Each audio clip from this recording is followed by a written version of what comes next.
This channel does not promote any violent, harmful, or illegal activities. All content provided by this channel is meant for an educational purpose only. যদি MDH kitchen king কিচেনে থাকি তো আমরা যা ইচ্ছে তৈরি করতে পারি। বেগুনের ভর্তা, আলু কপি, ভিন্ডি মশলা, আরো অনেক কিছু।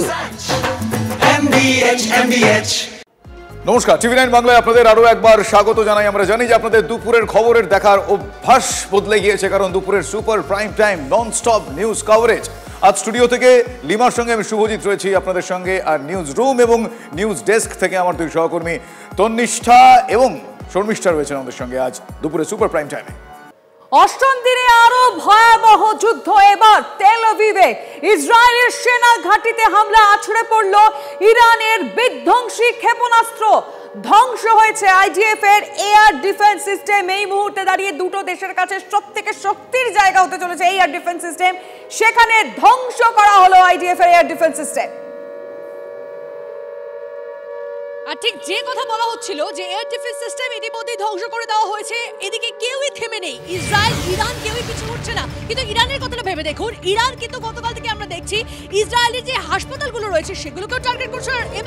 এবার যে একদম সেনা ঘাঁটি, তেল আভিভে যে সেনা ঘাঁটি, সেই সেনা ঘাঁটিতে আক্রমণ চালিয়েছে ইরান, এমনটি জানতে পারা যাচ্ছে। জ্যোতির্ময় আমাদের প্রতিনিধি আমাদের সঙ্গে রয়েছেন, সরাসরি জ্যোতির্ময়ের সঙ্গে কথা বলবো এবং জ্যোতির্ময় থেকে যে বিষয়টা বোঝার চেষ্টা করবো যে ইরান আরো কত জোরদার আক্রমণ চালাচ্ছে এবং ইসরায়েল তার প্রত্যাঘাত কিভাবে করতে চলেছে বলে এখন অবধি জানতে পারা যাচ্ছে। দেখো, প্রথম থেকেই তিনটা টার্গেট নিয়ে ইসরায়েল এগোচ্ছে। তারা যে টার্গেটগুলি করছে তা হচ্ছে প্রতি মুহূর্তে ইরানের যা যা মিলিটারি ইনস্টলেশন রয়েছে সেই মিলিটারি ইনস্টলেশনকে টার্গেট করা হচ্ছে এবং তার মধ্যে স্পেসিফিকভাবে যে জায়গা থেকে হামলা চালানো হচ্ছে ইসরায়েলের ভূখণ্ডে সেই জায়গাগুলিকে আলাদা করে টার্গেট করা হচ্ছে। তার মধ্যে যেমন মিসাইল লঞ্চার রয়েছে, তার মধ্যে অন্যান্য মিলিটারি ক্যারিয়ার রয়েছে এবং বিভিন্ন লঞ্চ প্যাড রয়েছে। দ্বিতীয়ত যে জায়গাটার উপর হামলা করা হচ্ছে তা হচ্ছে নিউক্লিয়ার প্ল্যান্ট যেগুলো রয়েছে, সেই নিউক্লিয়ার প্ল্যান্টগুলিকে আলাদা করে টার্গেট করা হচ্ছে যাতে ইউরেনিয়াম এনরিচমেন্ট অবিলম্বে বন্ধ করা যায়। তৃতীয়ত যে জায়গায় টার্গেট করা হচ্ছে তা হচ্ছে মূলত একেবারে যারা শীর্ষ মহলের মিলিটারি অফিসার এবং তার পাশাপাশি যারা নিউক্লিয়ার সায়েন্টিস্ট তারা। এবারে এই একই পথটা ধরতে শুরু করেছে ইরান। তারা এই প্রথম লাগাতার হামলা চালাচ্ছিল ইসরায়েলের ওপরে, কিন্তু প্রাথমিকভাবে তাদের কোনো সুনির্দিষ্ট টার্গেট ছিল না। স্বাভাবিকভাবেই সিভিলিয়ান এলাকার ওপরে ইরানের মিসাইল গিয়ে ইসরায়েল ভূখণ্ডে পড়ছিল। এই প্রথম আমরা দেখলাম যে সরাসরিভাবে একেবারে মিলিটারি ইনস্টলেশনে, একেবারে সেনা ঘাঁটিতে হামলা চালানো হয়েছে।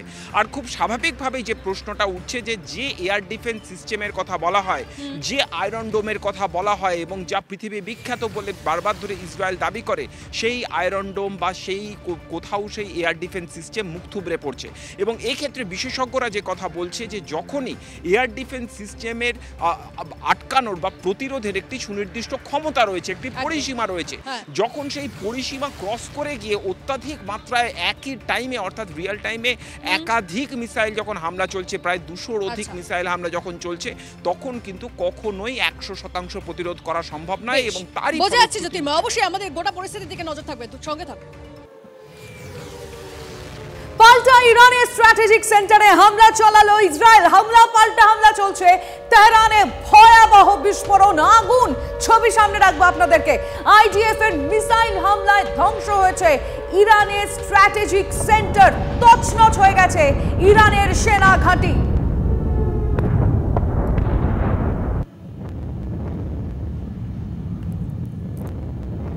দক্ষিণ ইসরায়েলের নেভেক শহরে হামলা চালালো ইরান। বেরশেভায় পরপর আছড়ে পড়ল মিসাইল, ধ্বংস হয়েছে বহুতল, একাধিক বাড়িতে আগুন লেগে গেছে এবং সবথেকে গুরুত্বপূর্ণ বড় খবর যেটা, মাইক্রোসফটের অফিসও ক্ষতিগ্রস্ত হয়েছে।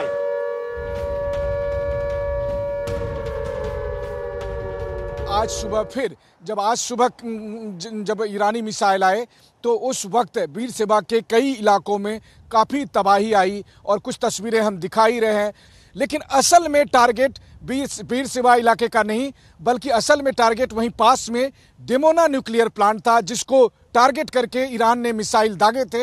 डिमोना न्यूक्लियर प्लांट जो कि इजराइल की ताकत है, इजराइल के आन बान शान का प्रतीक है, और कहा जाता है कि वहाँ पर इजराइल ने कई परमाणु बम रखे हैं। हालांकि आधिकारिक तौर पर इजराइल ने कभी यह माना नहीं, और इस बार ईरान की कोशिश थी कि अगर इजराइल ईरान के न्यूक्लियर साइट पर अटैक कर रहा है तो ईरान भी इजराइल के डिमोना न्यूक्लियर प्लांट को हिट करे, और लगातार ईरान की तरफ से यही कोशिश की जा रही है। लेकिन अभी तक जो खबरें आ रही है, अभी तक जो अथॉरिटीज़ बता रही है, उसके मुताबिक डिमोना न्यूक्लियर प्लांट पूरी तरह से सुरक्षित है, क्योंकि वहां पर अमेरिका के थर्ड एयर डिफेंस सिस्टम को लगाया गया। वहीं दूसरी तरफ ये ईरानी मिसाइल वहां से कुछ किलोमीटर दूर रेसिडेंशियल इलाके में गिरी, भारी तबाही हुई है, काफ़ी लोग घायल हुए। অর্থাৎ ইসরায়েলের গ্রাউন্ড জিরো থেকে আমাদের রিপোর্টিং দেখছিলেন এবং সেখানে দেখলেন তো কিভাবে ইরান রেসিডেন্সিয়াল কমিউনিটিগুলোকে টার্গেট করছে, হাসপাতালগুলোকে টার্গেট করছে, তেল আভিভের মতো শহরকে টার্গেট করা হচ্ছে। কিন্তু ইসরায়েল কি করছে? ইসরায়েল বেছে বেছে স্ট্র্যাটেজিক পয়েন্টগুলো নষ্ট করছে ইরানের। এবং এই মুহূর্তে যে আপডেট আপনাদের সামনে তুলে ধরবো যে ইরানের অরাক পরমাণু কেন্দ্র রীতিমতো ধ্বংস করে দেওয়া হয়েছে। বিস্তারিত জানাবেন আমার সঙ্গে রয়েছেন সহকর্মী সুশোভন। কি আপডেট রয়েছে? দেখো, আরাক পরমাণু কেন্দ্র একেবারে ধ্বংস করে দেওয়া হয়েছে এবং ইসরায়েলের তরফ থেকে কিন্তু পুরো বিষয়টা কিন্তু যেটা রাখা হচ্ছে যে একেবারে বলা যায় যে তারা পুরোপুরি প্রস্তুত। এবং এই জায়গা থেকে কিন্তু ইরানের তরফ থেকে যেটা বলা হচ্ছে যে তারা আগে থেকেই সেই জায়গাটা ফাঁকা করে রেখেছিল, তাই কোনোভাবে যে কোনো ভয়ের আশঙ্কা, সেই ভয়ের আশঙ্কা নেই। কিন্তু অপর দিক থেকে যদি দেখো যে ইসরায়েল কিন্তু তারা বলছে যে আমেরিকা পাশে থাকুক বা না থাকুক, তারা কিন্তু সিদ্ধান্ত নিয়ে ফেলেছে যে তারা কিন্তু একেবারে বেছে বেছে তারা কিন্তু হামলা চালাবে এবং তারা কিন্তু একেবারে ধূলিসাৎ করে দেবে। স্বাভাবিকভাবেই তুমি যে কথা বলছিলে, অষ্টম দিনে কিন্তু একেবারে সংঘাতটা আরো তীব্র এবং যেখান থেকে দেখা যাচ্ছে যে একেবারে তারা বলে দিচ্ছে এবং তারপর সেখানে গিয়ে হামলা করছে এবং সেই জায়গা থেকে কিন্তু তাদের যে সংঘাত, সেই সংঘাত কিন্তু সময়ের সঙ্গে সঙ্গে আরো চওড়া হচ্ছে এবং এইখান থেকে কিন্তু আরো গুরুত্বপূর্ণ যে কথা তোমাকে বলছিলাম, সংঘাত চওড়া হচ্ছে। আমাদের সঙ্গে দুজন অতিথি রয়েছে, তাদের সঙ্গে পরিচয় করে দিই। কর্নেল দীপ্তাংশু চৌধুরী আমাদের সঙ্গে রয়েছেন, অন্যদিকে রয়েছেন স্ট্র্যাটেজিক এক্সপার্ট সুভাষিস দা।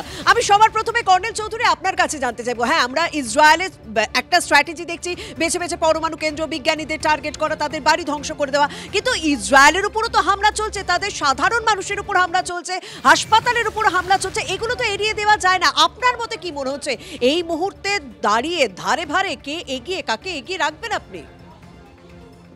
দেখুন, লড়াই ব্যাটল ফিল্ড যখন হয় অথবা ব্যাটল ফিল্ড ডক্টরিনে যখন একটা শুরু হয়ে যায়, তখন কিন্তু এই সাধারণ নাগরিকদের প্রেশার বাড়াবার উপর ওই রাষ্ট্রে যে শত্রু রাষ্ট্র থাকে, সেটা জেনারেলি সিভিল এরিয়া অথবা সিভিক এরিয়ার মধ্যে এরা ক্ষেপণাস্ত্র অথবা অ্যাটাক শুরু করে।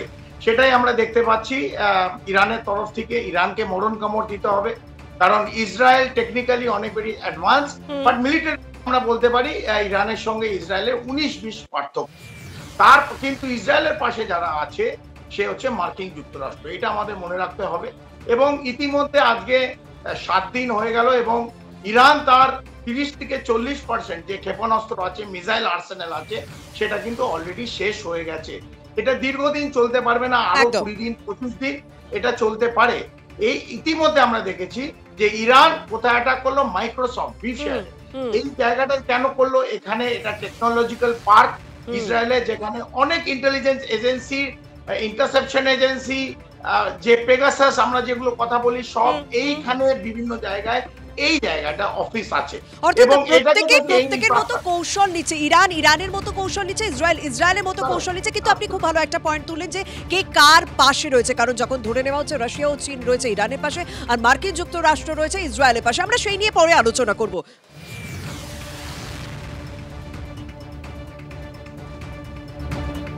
অন্যদিকে ইসরায়েলের বিরুদ্ধেও কিন্তু মিসাইল হামলা আরো তীব্র করে ফেলেছে ইরান। তেল আভিভ এবং হাইফায় সেখানে আছড়ে পড়েছে ঝাঁকে ঝাঁকে মিসাইল। ফতেহ সেজিল মিসাইল ছুড়েছে তেহরান। ইসরায়েল জুড়ে ব্যাপক ক্ষয়ক্ষতির ছবি দেখতে পাওয়া গিয়েছে। ফলে একদিকে ইসরায়েল, অন্যদিকে ইরান একে অপরের ঠারে ঠারে কে কতটা এগিয়ে সেটা সময় বলবে, কিন্তু আক্রমণ পাল্টা আক্রমণ, হানা পাল্টা হানা কিন্তু লাগাতার চলছে।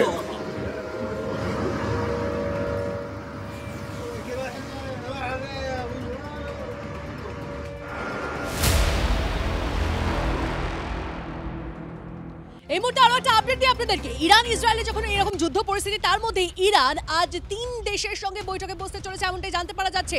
জার্মানি, ফ্রান্স, ব্রিটেন এই তিন দেশের সঙ্গে, তিন দেশের প্রতিনিধিদের সঙ্গে বৈঠকে বসতে চলেছে ইরানের বিদেশমন্ত্রী, এমনটাই জানতে পারা যাচ্ছে। এই বৈঠক হবে সুইজারল্যান্ডের জেনেভায়। আরও ডিটেলসে জানবো আমাদের সহকর্মী সম্প্রীতি আমাদের সঙ্গে রয়েছে। এই বৈঠকের নেপথ্যের কারণ কি এবং কি জানা যাচ্ছে এই বৈঠক সম্পর্কে? সম্প্রীতি। একেবারেই তনিষ্ঠা, তুমি যেরকম বললে যে আজকে যে তিন দেশ অর্থাৎ ব্রিটেন, ফ্রান্স এবং জার্মানির প্রতিনিধি, সেই প্রতিনিধিদের সঙ্গে আজকে ইরানের বিদেশমন্ত্রী তিনি বৈঠকে বসছেন এবং এই বৈঠক হচ্ছে সুইজারল্যান্ডের জেনেভায়। আর এখানে দুটো বিষয় সামনে আসছে। এক, তাহলে এই যে বৈঠকে বসতে রাজি হলো ইরান, তাহলে কোথাও কি একটা পশ্চিম বিশ্বের কাছে কিছুটা হলেও মাথা নত করলো ইরান? কেন এই প্রশ্ন উঠছে তার কারণ এই যে বৈঠক হতে চলেছে জেনেভাতে, সেই বৈঠকে কোথাও আমেরিকা এবং ইসরায়েলের সহযোগ রয়েছে বলেই জানা যাচ্ছে। আর এখানে তাহলে আরও দুটো বিষয় উঠে আসছে। কি কি? তাহলে এই যে নিউক্লিয়ার এনরিচমেন্ট যে প্রোগ্রাম রয়েছে, সেই প্রোগ্রাম কি তাহলে ইতি টানতে এবার রাজি হবে ইরান? কারণ সূত্র মারফত যে খবর এসে পৌঁছচ্ছে আমাদের কাছে, তাতে এটাই জানা যাচ্ছে যে এই নিউক্লিয়ার এনরিচমেন্ট বা পরমাণু সমৃদ্ধিকরণ এই যে প্রোগ্রাম যেটা ইরানের, তাতে ইতি টানার জন্যই মূলত এই বৈঠকের আয়োজন। তাহলে এবার আরও একটা প্রশ্ন উঠে আসছে, তাহলে কি অবশেষে এই যে ইসরায়েল এবং ইরানের যে কনফ্লিক্ট চলছে বা যে যুদ্ধ চলছে, এই বৈঠকের পর তাহলে সেই যুদ্ধ পরিস্থিতিতেও ইতি আসবে? একদমই, অবশ্যই সম্প্রতি আমাদের সেদিকেই নজর থাকবে। অর্থাৎ প্রশ্নগুলো চওড়া হতে শুরু করেছে যে কি কারণে আজ বৈঠক হতে চলেছে। সুভাষিস ব্যানার্জি, স্ট্র্যাটেজিক এক্সপার্ট, তিনি আমাদের সঙ্গে রয়েছেন। সুভাষিস বাবুর সঙ্গে কথা বলবো একবার। সুভাষিস বাবু, আপনি জানেন যে ইরানের সঙ্গে আজ বৈঠক, ইরান আজ বৈঠকে বসতে চলেছে ইউরোপের তিনটি দেশের সঙ্গে, তিন শক্তিধর দেশ, তাদের সঙ্গে বৈঠকে বসতে চলেছে। কারণ কি, নেপথ্যের কারণ কি মনে হয়? তাহলে কি যুদ্ধবিরতির পথে এবার হাঁটতে চলেছে ইরান? দেখুন, একটা জিনিস হচ্ছে this is the start of dialogue, no doubt about that.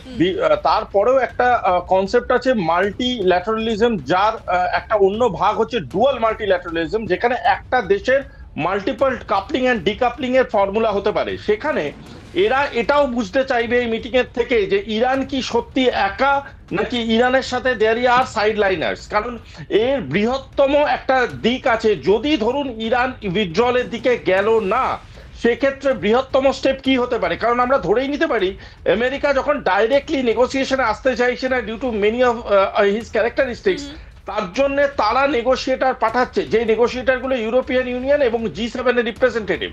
তার মানে পেছনে আমেরিকা বা ইসরায়েল আছে, উইচ ইজ কারেক্ট।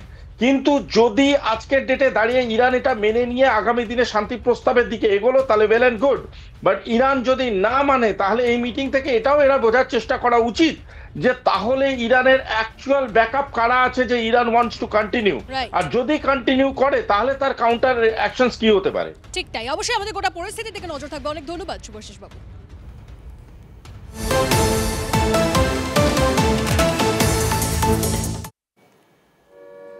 এবার ইরানের লবিজানে ইসরায়েলের মিসাইল অ্যাটাক, লবিজানের মিলিটারি বাংকারে আইডিএফ এর স্ট্রাইক, খামেনির খোঁজে গোপন ডেরায় হামলা ইসরায়েলের।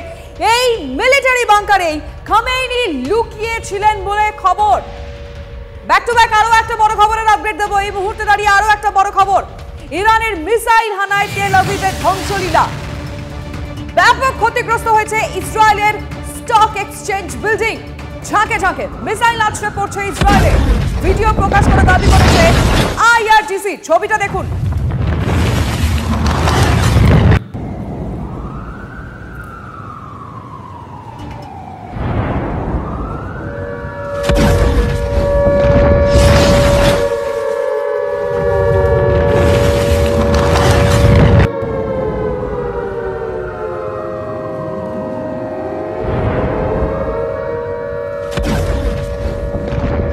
অন্যদিকে ইসরায়েলের বিরুদ্ধে কোট আনকোট নিষিদ্ধ ক্লাস্টার বোমা ব্যবহারের অভিযোগ উঠেছে ইরানের বিরুদ্ধে। ইরান এই নিষিদ্ধ ক্লাস্টার বোমা ব্যবহার করেছে, অভিযোগ এমনটাই। ইসরায়েলি সেনার তরফে এমনটা ইতিমধ্যে জানানো হয়েছে।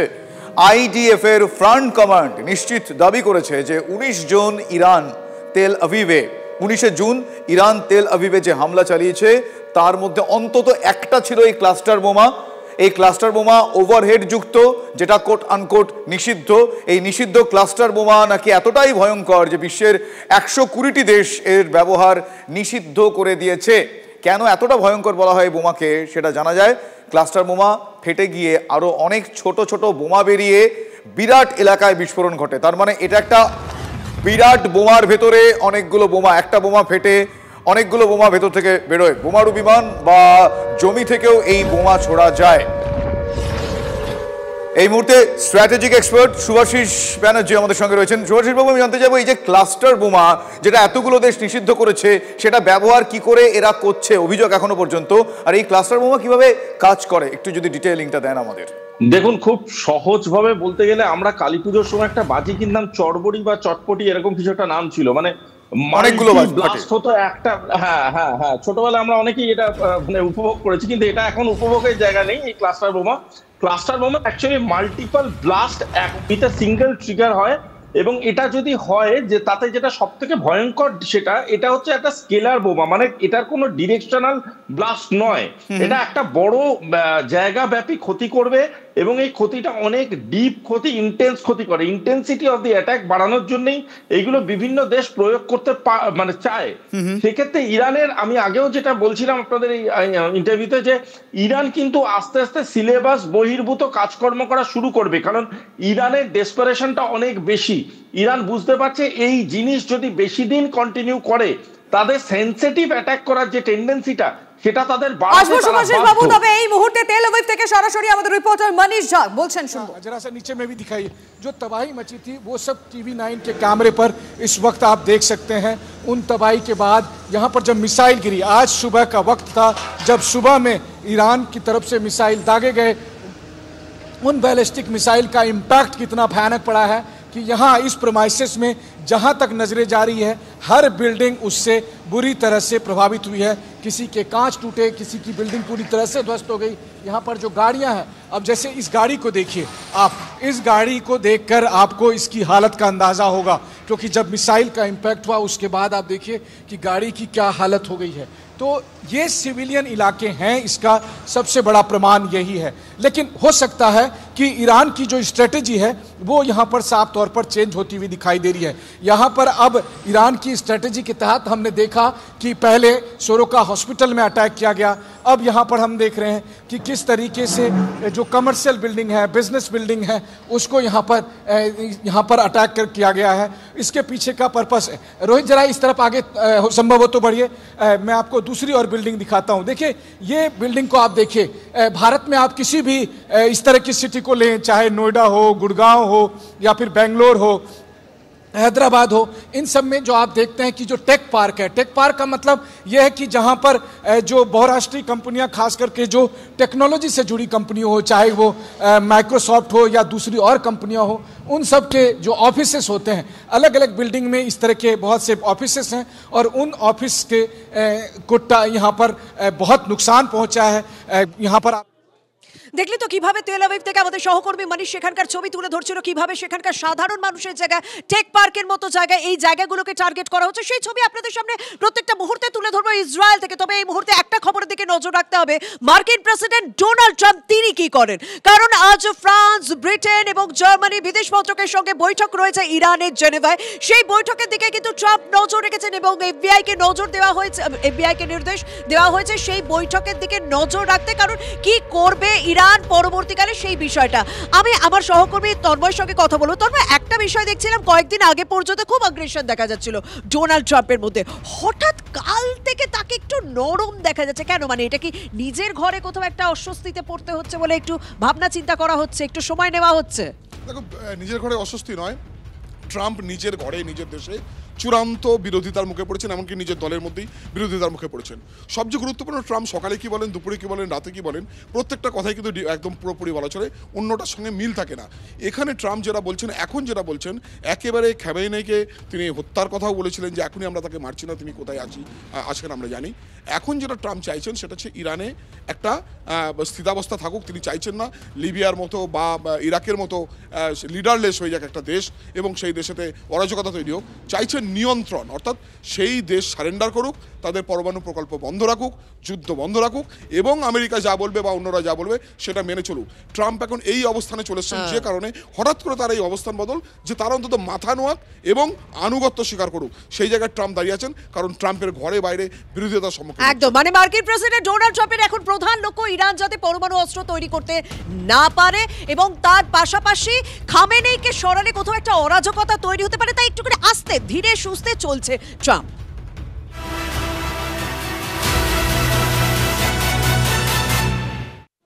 আচ্ছা, এই যে ইরান লাগাতার যুদ্ধ চালিয়ে যাচ্ছে, সেখান থেকে একটা প্রশ্ন বারবার করে উঠছে যে কিভাবে ইরান এই যুদ্ধ এতদিন ধরে চালিয়ে নিয়ে যাচ্ছে।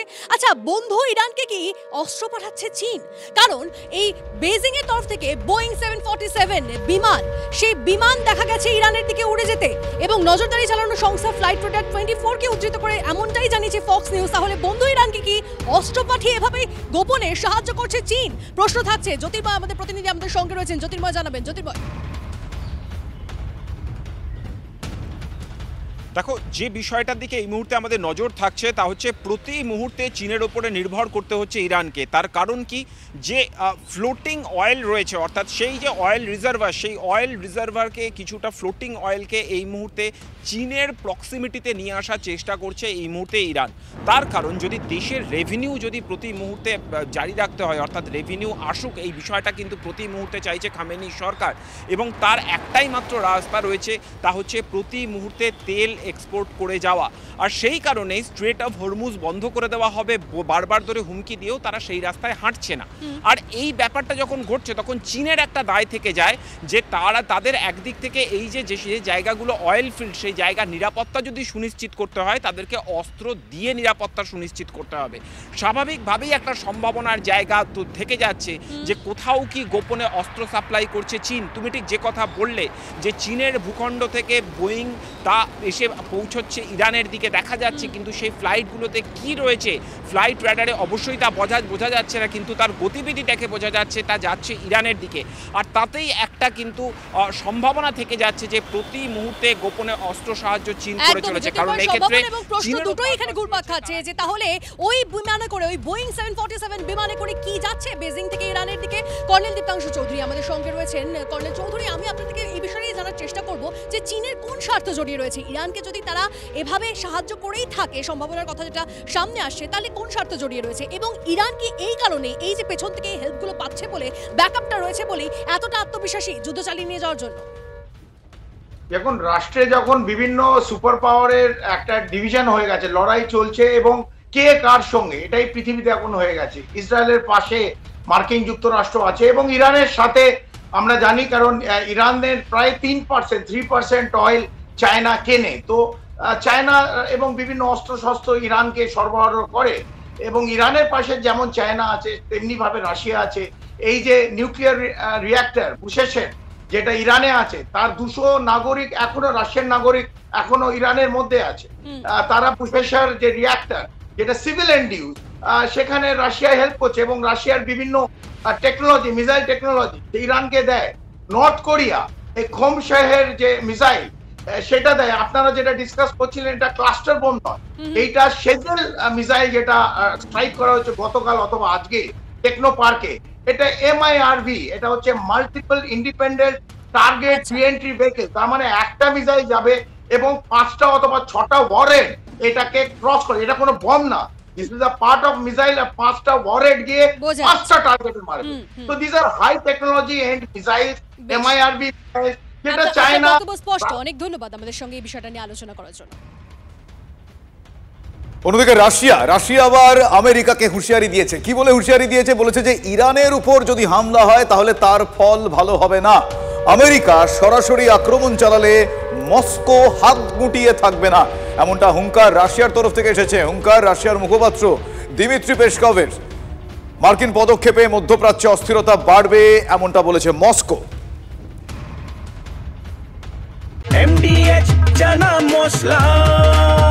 এখন ছোলা হোক বা বরবটি দানা, সাদা চানা হোক বা কালো, সব রান্নাই হবে অসাধারণ।